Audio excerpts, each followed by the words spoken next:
같이 읽습니다. 그 후에 주께서 따로 70인을 세우사 친히 가시려는 각 동네와 각 지역으로 둘씩 앞서 보내시며 이르시되 추수할 것은 많되 일꾼이 적으니 그러므로 추수하는 주인에게 청하여 추수한 일꾼들을 보내주소서 하라.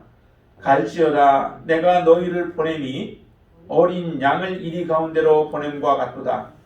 전대나 배낭이나 신발을 가지지 말며 길에서 아무에게도 문안하지 말며 어느 집에 들어가든지 먼저 말하되 이 집이 평안할지어다 하라.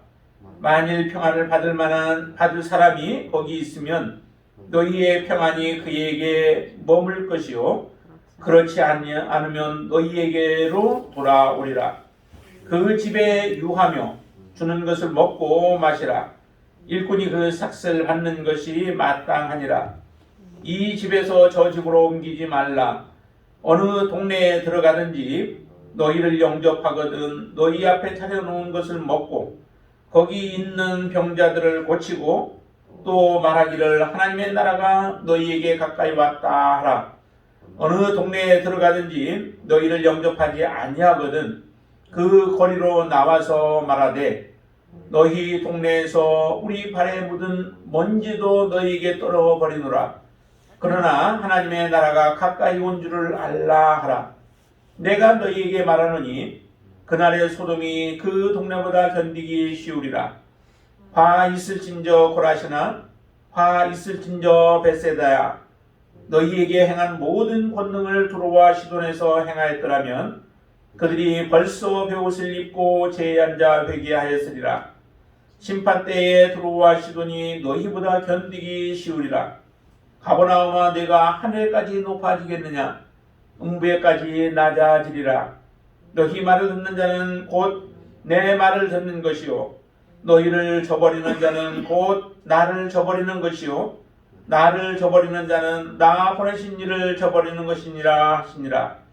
70인이 기뻐하며 돌아와 이르되 주여 주의 이름이면 귀신들도 우리에게 항복하더이다. 예수께서 이르시되 사탄이 하늘로부터 번개같이 떨어지는 것을 내가 보았노라. 내가 너희에게 뱀과 전갈을 밟으며 원수의 모든 능력을 제할 권능을 주었으니 너희를 해칠 자가 결코 없으리라. 그러나 귀신들이 너희에게 항복하는 것으로 기뻐하지 말고 너희 이름이 하늘에 기록된 것으로 기뻐하라 하시니라. 아멘. 우리에게는 모든 사람들에게 그렇죠. 참 가치관이라고 하는 것이 굉장히 중요합니다. 내가 어떤 가치관을 가지고 살아가는가라고 하는 것이 곧 나를 그대로 드러내게 되어 있죠. 내가 하나님의 나라의 가치관으로 살아가면 그 사람은 하나님의 진정한 하나님의 백성으로서의 삶을 살아갈 것입니다.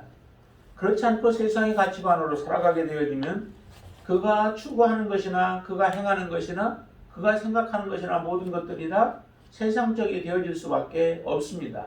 그렇기 때문에 참으로 이 가치관은 우리가 어떤 가치관을 갖느냐라고 하는 것이 그 가치관을 바르게 정립하고 세워놓게 되어진다면 반드시 그 사람은 그와 같은 가치관을 따라서 살아가게 되어질 것입니다.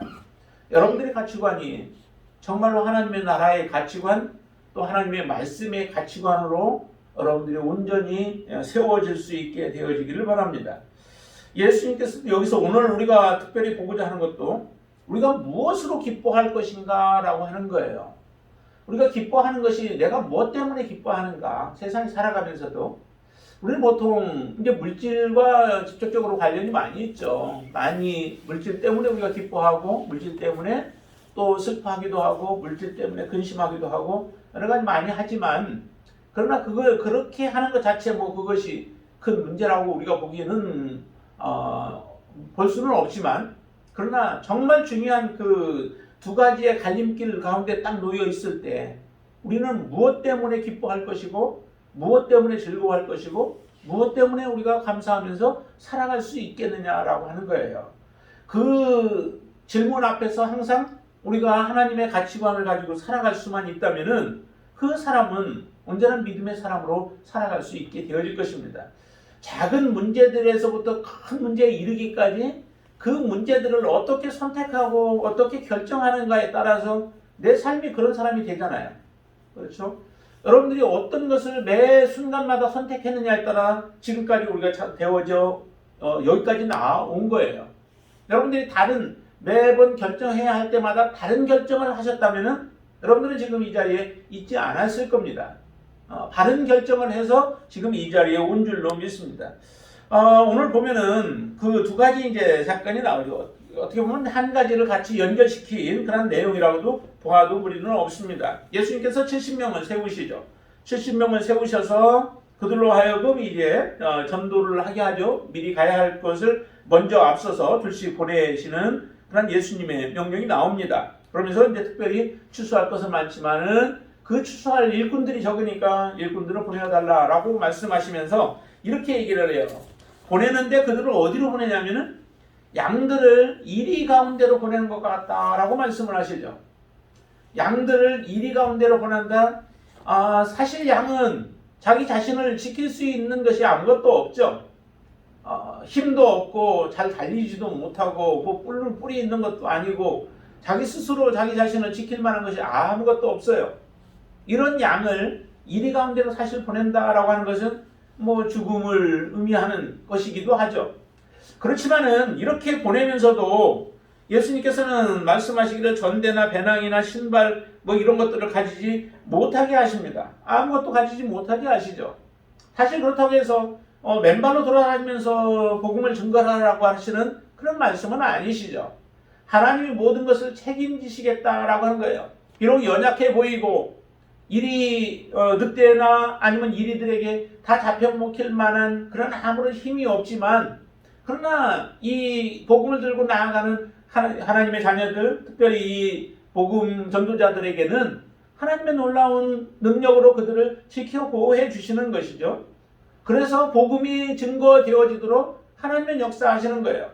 그렇다고 하나님의 사람들, 복음을 가지고 있는 모든 사람들을 하나님께서 육체적으로 온전하게 지켜주신다라고 하는 그런 의미는 아니죠. 영적인 부분들에서 그들을 이길 수 있도록 하나님께서 강하게 하시는 겁니다. 저들이 정말 강하면은 그 얼굴을 하나님께서는 절로 만들어서라도 하나님 강하게 하셔서 복음을 증거하게 하시는 거예요.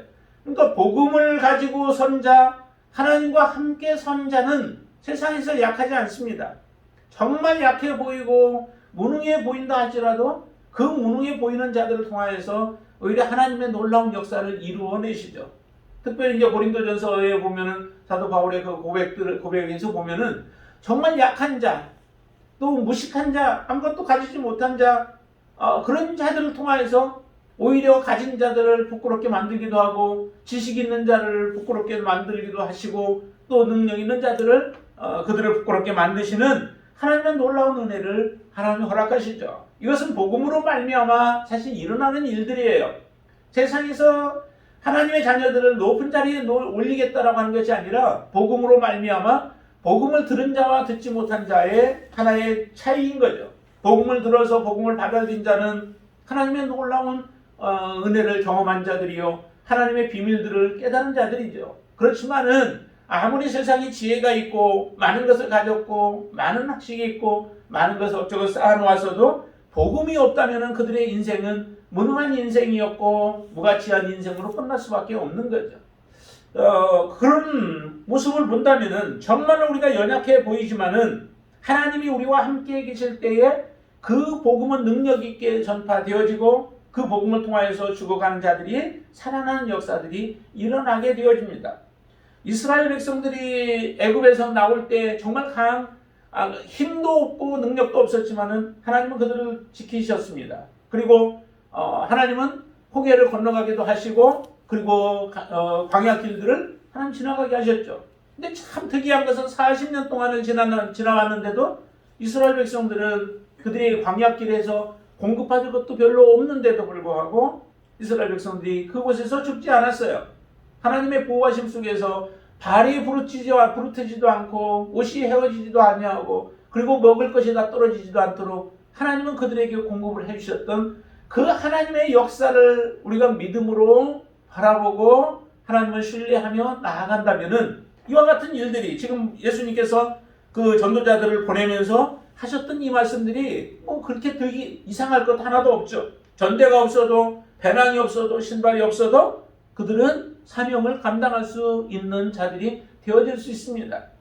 하나님, 우리가 이 땅에 살아가는 동안에 정말 이런 믿음으로 우리가 하나님 앞에 서서 하나님이 우리에게 맡긴 사명들을 감당해 나아간다면은 하나님 우리를 통하여 이 70인의 전도자들과 같이 하나님의 놀라운 역사를 이루어내며 또 하나님의 나라의 귀한 동역자로 우리가 쓰임받는 자들이 되어질 줄로 믿습니다.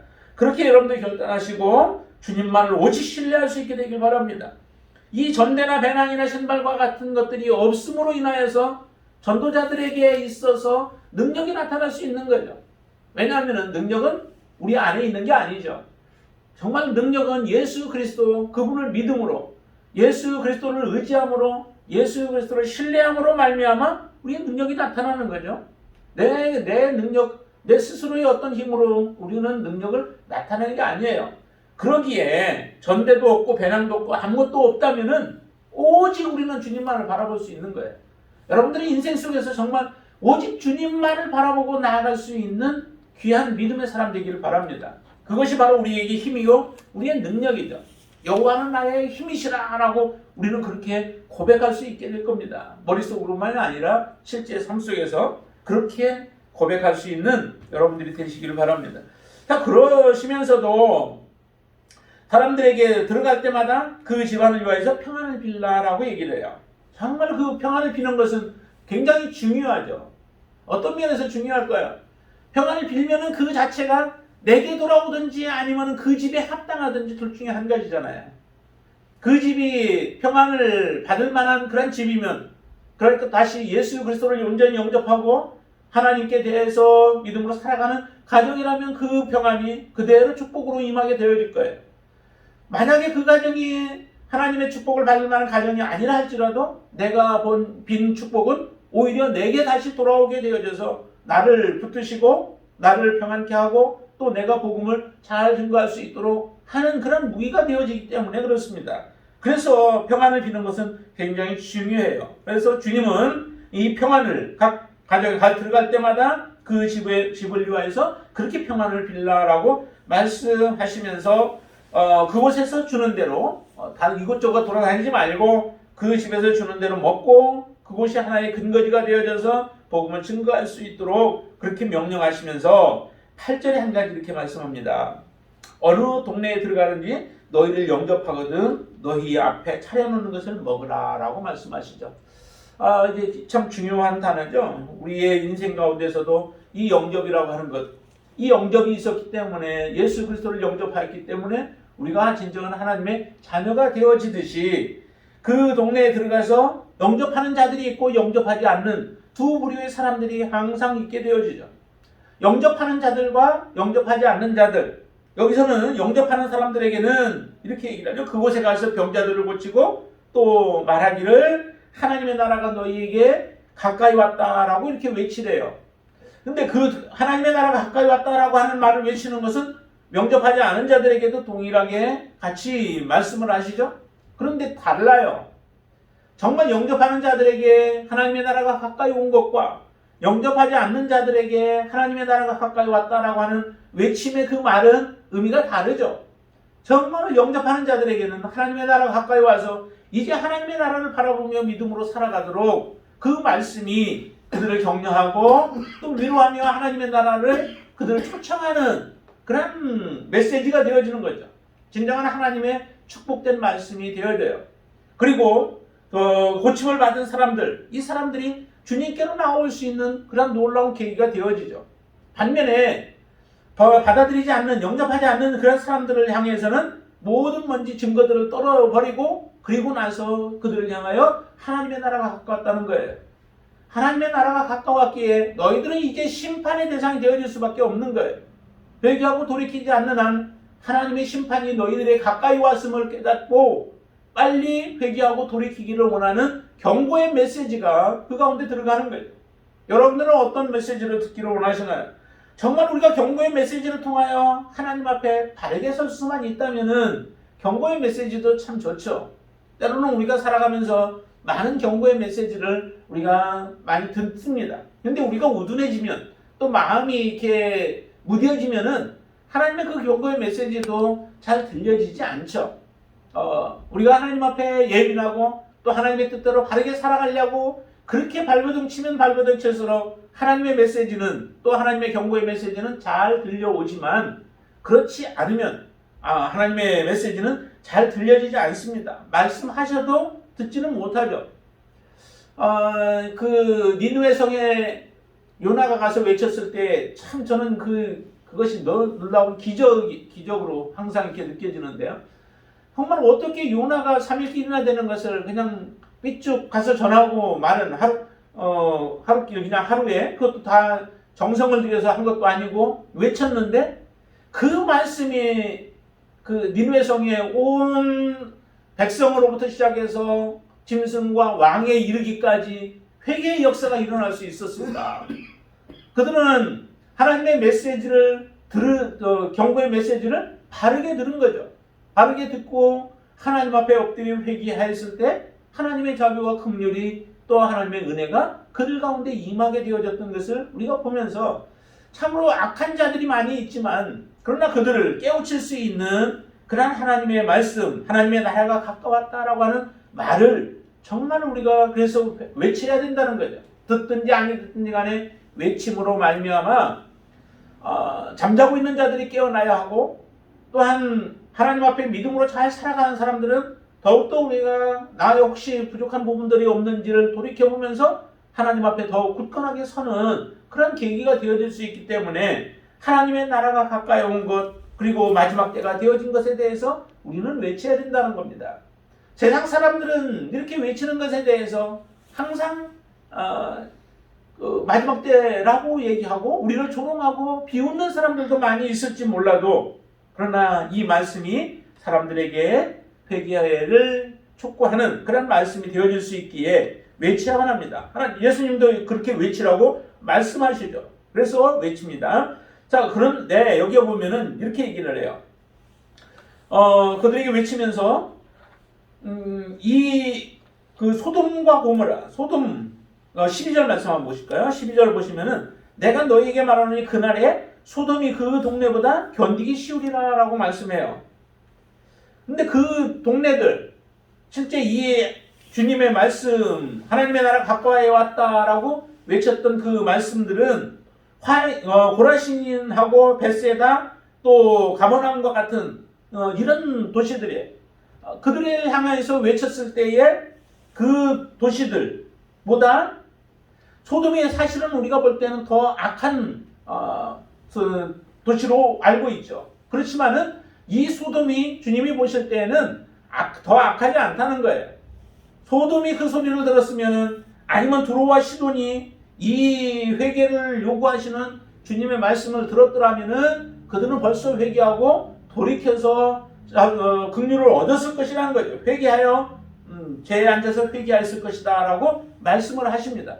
얼마나 악한 자들인가라고 하는 것을 우리에게 보여주시는데 그런데 이게 그렇게 겉으로 보기에는 이 고라신 아니면 벳세다 가버나움 등이 악한 것처럼 보여지지 않잖아요.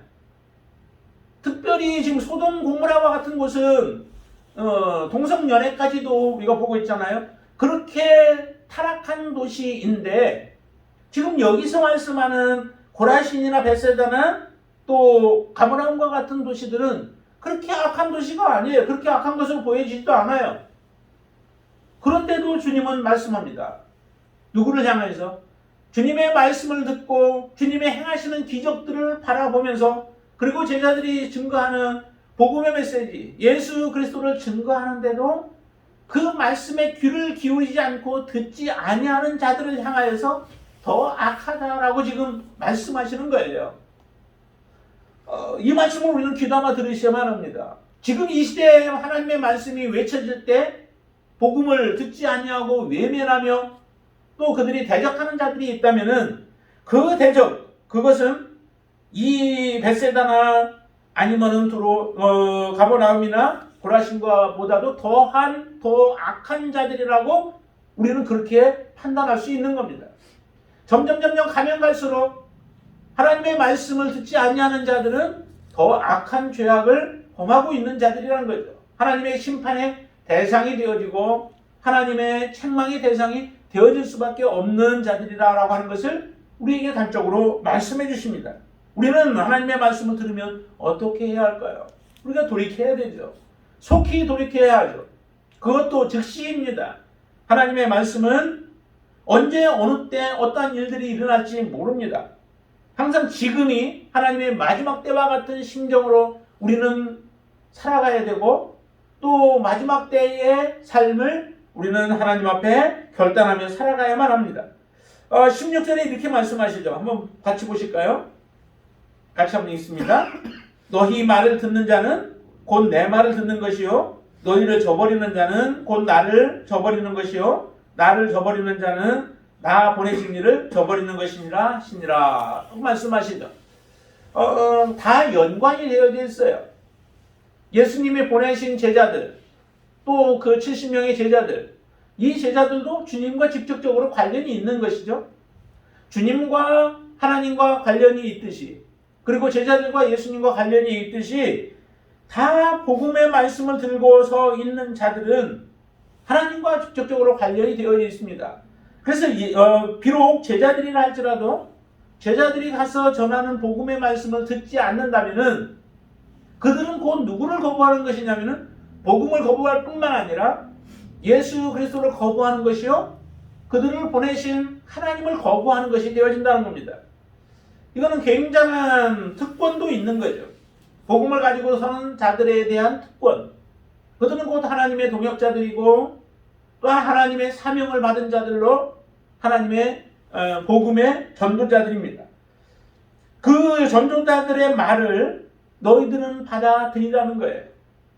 곧 전도자들이라고 하고 작은 자들이고 또 그들이 무능력해 보인다 할지라도 하나님의 말씀을 들고 서는 자들은 곧 주님과 같은 마음으로 받아들여야만 합니다. 그렇게 되어질 때에 그들의 믿음은 바르게 서게 되어지죠. 여기서 그 얘기를 하는 것입니다. 너희 말을 듣는 자들, 복음을 너희들이 가서 전할 때에 그 복음을 받아들이는 자들은 곧 복음을 받아들임으로 하나님의 나라에 들어오는 자들이요. 너희들의 말을 받지 아니하는 자들은 나를 거부하는 것이고 곧 그것은 하나님을 거부하는 것이다 라고 하는 것을 명백하게 우리에게 말씀해 주십니다. 여러분들은 하나님의 말씀 앞에 들려지는 말씀 앞에 항상 이와 같은 자세로 서서 그 복음은 곧 우리의 생명을 살리는 하나님의 말씀임을 깨닫고 말씀 앞에 겸손한 모습으로 설 수 있게 되시기를 바랍니다. 자, 그러면서 이 복음의 말씀을 가지고 나갔던 제자들이 돌아와서 굉장히 기뻐하죠. 그 기뻐하는 이유가 어디에 있습니까? 기뻐하는 이유가 그들의 능력 행함에 있는 거죠. 17절 말씀 보시죠. 70인이 기뻐하며 돌아와서 이르되 주여 주의 이름이면 귀신들도 우리에게 행복하더이다 라고 실제 체험한 것들을 주님 앞에 와서 보고합니다. 얼마나 신났겠어요. 가서 예수님의 이름으로 복음을 전하니까 귀신들이 떠나가요. 사람에게 들어가서 귀신 역사했던 자들이 귀신이 떠나가고 또한 병든 자들을 위해서 기도하니 그 병이 떠나가고 치유받는 역사들이 일어나고 이게 삶이 바뀌는 거죠. 정말 해볼 만한 일들 아니겠어요? 주님을 믿고 주님의 이름으로 나가서 주님 명령대로 순종하며 했더니 놀라운 일들이 일어나요. 그 가운데는 믿지 않는 사람들도 있습니다. 거부하는 자들도 있습니다. 거부하는 자들에게 아무것도 안 일어나죠. 하나님의 말씀을 받아들이고 믿는 자들에게 이와 같은 일들이 일어남으로 인해서 그들은 지금 너무도 기쁜 거예요. 내가 정말 이런 사람이었는가? 새로운 세계를 지금 경험하고 있는 거죠. 그래서 주님 앞에 와서 정말 기뻐하면서 이렇게 보고를 하는데 주께서 말씀합니다. 주님도 이제 그건 다 알고 계시죠? 그러면서 19절에 보면은 내가 너희에게 뱀과 전갈을 밟으며 원수의 모든 능력을 제할 권능을 주었으니 너희를 해칠 자가 결코 없다라고 그들이 복음을 가지고 나갈 때 영적인 부분들이 열려지고 또 그리고 그 무능력했던 제자들이 정말 능력 있는 모습으로 사역을 감당하는 그 모습을 그대로 보여주는데 그러시면서 하시는 말씀이 20절입니다. 같이 한번 보시죠. 그러나 귀신들이 너희에게 항복하는 것으로 기뻐하지 말고 너희 이름이 하늘에 기록된 것으로 기뻐하라 하시니라. 정말 기뻐해야 할 것이 정말 무엇인가? 너희들이 기뻐하고 있는 것, 너희들이 능력이 있다고 해서 그 능력이 너희들을 통하여 나타나는 것이 너희들에겐 기쁨일지 모르나 정말 그것은 큰 것이 아니라는 거예요. 우리가 지금 여러분들이 기뻐하고 있는 것들이 무엇 때문에 기뻐하고 계신가요? 우리가 모든 것들이 잘 갖추어지고 구비가 되어지면 기쁘죠, 좋죠. 그렇지만은 그거는 언젠가는 다 없어질 수 있는 것들이에요. 우리에게 떠나는 것들이죠. 물질도 있다가 없어지면 그럼 기쁨은 사라져 버릴 것이고, 또한 여러 가지 능력도 우리의 능력이 그대로 다 계속 존재하지 않더라고요. 우리 목사님들 또 만나서 얘기하다 보면은 자꾸 기억력도 약해진다라고 얘기를 하는 사람들도 많아요. 아무리 머리가 명석하고 또 뛰어나도 그 기억력이나 그 능력들이 그대로 다 가지고 있지 못해요. 점점점 가면은 뇌세포도 죽어가고, 또 우리의 건강도 그렇잖아요. 건강해도 그 건강이 어느 한순간에 무너질 때도 있어요. 다시 또 회복되어지기도 하지만 무너지고 회복되어지지 못하는 경우들도 있고요. 점점 우리가 다 이렇게 된다고요. 여러분들 미모는 계속 가지고 있을 수 있을까요? 여러분들의 아름다움은 그대로 가지고 있을까요? 그것도 언젠가는 다 무너지게 되어 있다고요. 우리가 대부분 즐거워하고 기뻐하고 우리가 좋아하는 것들이 언젠간 다 이렇게 무너져 버리고 떠나버릴 때가 있다는 거죠. 그것으로 기뻐하게 되어지면 그때는 반드시 우리도 슬픔 가운데 빠지게 되어질 거고 그 기쁨을 잃어버리게 되어지죠. 그러나 잃어버리지 않는 게 있죠. 그게 뭐예요? 그거는 점점 커질 수 있는 그 기쁨인데 바로 우리가 하나님의 자녀됨 아니겠습니까? 내가 구원받은 것 아니겠습니까? 구원의 기쁨이 우리가 금방 사라져 버린다? 구원의 기쁨이 없어져 버린다? 이거는 하나님의 자녀가 아니죠. 한번 내가 구원받았는지 안 받았는지 잘 몰라서 하나님 앞에 가봐야 안다라고 해서 우리가 갖지 못하는 구원의 기쁨은 있을 수 있어요. 그것 때문에 우리가 두려워할 수도 있지만 정말 내가 구원받았다라고 하는 것을 우리가 안다면 그거는 잃어버릴 수 없는 거죠. 하나님 안에서의 우리가 자녀됨에 대한 권세 우리가 잃어버릴 수 없는 거예요. 누군가가 우리를 핍박한다고 그것이 빼앗기는 건 아니죠. 오히려 더 커지게 되어지죠. 예수님이 말씀하신 것처럼 왜 의를 위하여서 핍박을 당하고 의를 위하여서 고난을 당하고 하는 것들이 오히려 사람들에게 기쁨이 되어줄 수 있었겠어요? 그건 누가 가지라고 해서 할 수 있는 게 아니죠. 하나님이 우리에게 주신 그 구원의 기쁨이 그 안에 충만하기 때문에 주님을 위하여서 당하는 고난이 그래서 기쁨이었던 거예요. 그것은 빼앗아 갈 수 없는 거예요. 오히려 외적인 부분에서 우리에게 억압이 들어오면 자꾸 누를수록 그거의 기쁨은 더 커질 수밖에 없죠. 구원의 우리의 기쁨은 점점 나이가 들어가면 갈수록 우리가 잃어버리는 게 아니라 하늘 소망이 더욱더 커져가는 것이 바로 진정한 그리스도인의 모습이에요. 하나님 앞에 갈 날이 가까이 오는 것에 대한 소망이 없다면은 우리는 하나님의 자녀가 되어질 수 없는 거죠. 하나님의 자녀는 육신은 쇠폐해져 갈지라도 우리의 영혼은 날로 새로워지는 것. 그게 바로 진정한 하나님 안에서의 자녀됨이요 구원받은 하나님의 백성의 모습이죠. 주님이 그것을 말씀하시는 겁니다. 귀신들이 너희에게 항복하는 것, 그거는 일시적으로 우리가 기뻐하고 즐거워하죠. 그리고 그 영혼들이 이제 하나님 앞에 돌아온다면은 그 기쁨을 같이 나누는 기쁨은 있겠죠. 그러나 그것이 진정한 기쁨이 아니라 그 영혼이 하나님 앞에 돌아오는 것으로 인하여 기뻐해야 되고 너희 이름이 하늘나라에 기록되어진 것으로 기뻐해야 된다는 거죠. 치유는 받았는데 귀신은 떠나갔는데 하나님 앞에 돌아오지 않는 사람들도 있습니다. 그렇죠? 그러나 능력 있는 사람은 내가 이 사람에게 그 귀신을 쫓아냈고 또 이 사람을 내가 고쳐줬다라고 하는 것, 그것 때문에 기뻐하는 사람들이 많아요. 능력 있는 자, 또 신유의 은사가 있는 사람들, 이런 사람들의 경우는 자기가 무엇을 했는가라고 하는 것에 대해서 자꾸 드러내고 그걸 자랑하는 사람들이 많아요. 근데 하나님은 그것으로 인하여 기뻐하기를 원치 않고 오히려 기뻐할 것은 그들의 이름이, 너희의 이름이 하늘에 기록된 것으로 기뻐할 수 있는 자가 되어야 한다라고 하는 것을 말씀을 하시는 겁니다. 여러분들은 이런 기쁨이 여러분들 안에 충만케 되어지길 바랍니다. 정말 하나님이 내게 주신 구원의 기쁨이 내 안에 가득하여서 항상 하나님의 은혜를 생각하면 우리의 마음에 따뜻해지고 또 하나님 앞에 찬양이 올려질 수 있는 그런 삶을 사시라는 거죠. 그것은 하나님이 이미 우리에게 주셨습니다. 그래서 여기에 보시면은 앞에 그 단락에서도 정말 중요한 것이 뭐예요? 이 구원의 기쁨 아니면 하늘나라에 기록된 것으로 기뻐하는 것이 곧 무엇을 행한 사람들이냐면은 전도자들을 영접한 사람이에요. 영접한 것. 그것이 같은 의미를 갖는 거죠. 하나님을 영접하고 복음 전도자들을 영접한 것, 곧 그것이 구원이고 그 사람이 하늘나라에 이름이 기록되어지는 사람들이죠.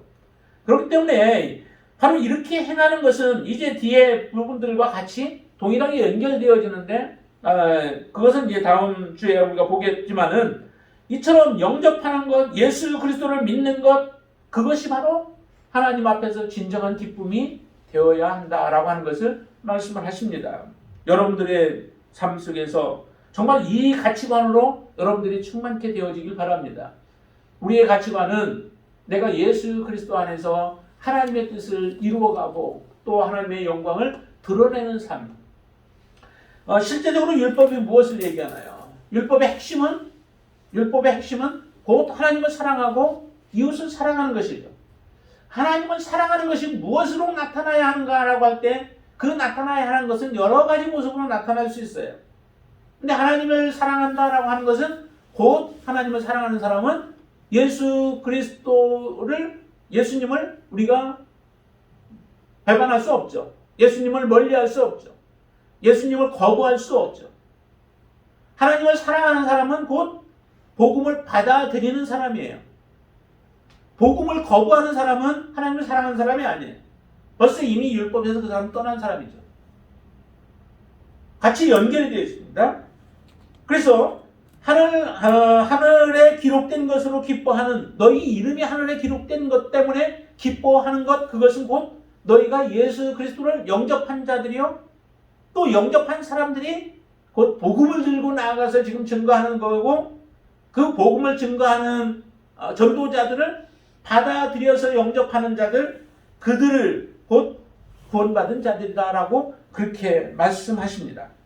여러분들의 인생 가운데 바로 이처럼 하나님과 함께 동역할 뿐만 아니라 나에게 주신 하나님의 그 놀라운 구원의 기쁨, 또 우리의 이름이 하늘나라에 기록되어진 것, 내가 그리고 복음을 들을 때마다 그 복음을 기쁨으로 받아들이고 복음을 우리가 사랑하고 하나님의 말씀대로 하나님을 사랑할 뿐만 아니라 나의 삶을 통하여 이웃을 사랑하는 삶을 살아가게 되어지는 것, 그것이 곧 우리에게는 가장 큰 기쁨이요 또 하나님 앞에 영광인 것을 알고 그 믿음으로 살아가는 저와 여러분들 되시기를 주님의 이름으로 축원을 드립니다. 기도하겠습니다. 아버지 하나님 감사합니다. 하나님께서 우리에게 이미 복음을 들려주셨고 그 복음을 거부하지 아니하고 받아들일 수 있는 놀라운 은혜를 허락해 주신 것 감사합니다. 복음으로 말미암아 우리의 삶이 변화되어지게 하여 주시옵소서. 복음으로 말미암아 우리의 삶에 놀라운 역사가 일어나게 하여 주시되 예수 그리스도의 사명을 가지고 믿음으로 살아가는 자들이 되게 하여 주시옵소서. 하나님과 함께 동역하며 하나님의 나라를 확장하는 데에 쓰임받는 것으로 우리가 기뻐하고 주님의 영광을 드러낼 수 있도록 인도하여 주시옵소서. 우리 이름이 하늘에 기록되어진 것이 우리에게는 가장 큰 기쁨이요, 예수 그리스도를 전파하고 그 전파되어진 예수님의 이름이 사람들을 살리게 되어지는 것이 우리에게 진정한 기쁨이 되어질 수 있도록 역사하여 주시옵소서.